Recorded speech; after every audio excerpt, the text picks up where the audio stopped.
Mheshimiwa Mwenyekiti, la pili ambalo ni vyema nikalitamka mbele ya kikao mapema awali kabisa ni kwamba katika kikao hiki pamoja na ajenda nyingine tutawasilisha kwenu barua ya msajili wa vyama vya siasa ambayo waliileta kwa katibu mkuu wa chama,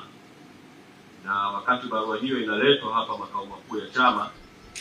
katibu mkuu nilikuwa safarini kwenye ziara ya operation ya no reforms no election, na barua hiyo iligongwa muhuri wa siri. Kwa hiyo barua hiyo haikufunguliwa, ilifunguliwa katibu mkuu niliporejea ofisini, na nafahamu kwamba kamati kuu ya chama hamna ufahamu wa maudhui yake kwa ukamilifu zaidi ya taarifa ambazo ofisi ya msajili wa vyama vya siasa ilizivujisha kwa uchache kwenye baadhi ya vyombo vya habari. Kwa barua hii italetwa mbele yenu leo kwenye kamati kuu kwa mara ya kwanza, tuweze kutafakari maudhui yake na chama kiweze kufanya maamuzi mbalimbali. Kikao hiki cha leo, Mheshimiwa Mwenyekiti, ni cha kawaida, kwa kina ajenda nyingi kidogo: kufungua kikao, kuthibitisha ajenda, barua ya msajili wa vyama vya siasa,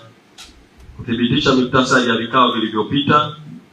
yatokanayo na miktasari ya vikao vilivyopita,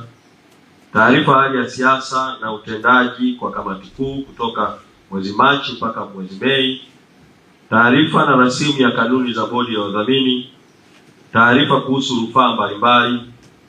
tathmini ya no reforms no election na mpango wa ziara awamu ya 4, tathmini ya mahitaji ya mafunzo training needs assessment, uteuzi wa makatibu wa kanda kwa kanda za Unguja na Pemba, na ajenda ya mengineyo kwa idhini ya mwenyekiti, na mwisho tutafunga kikao. Kwa jumla kikao hiki kitakuwa na ajenda 12. Mheshimiwa Mwenyekiti,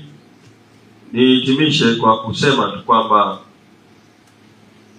tunakutana wakati huu ukiwa wakati wa pekee kidogo katika historia ya nchi yetu na historia ya chama. Mengi tutayatafakari wakati tunatafakari ajenda zilizoko kwenye kikao hiki, lakini tunakutana chama kikiwa katikati ya vita kubwa, vita ya no reforms no election, ambayo watawala wanakwenda kinyume na matakwa ya wananchi, na watawala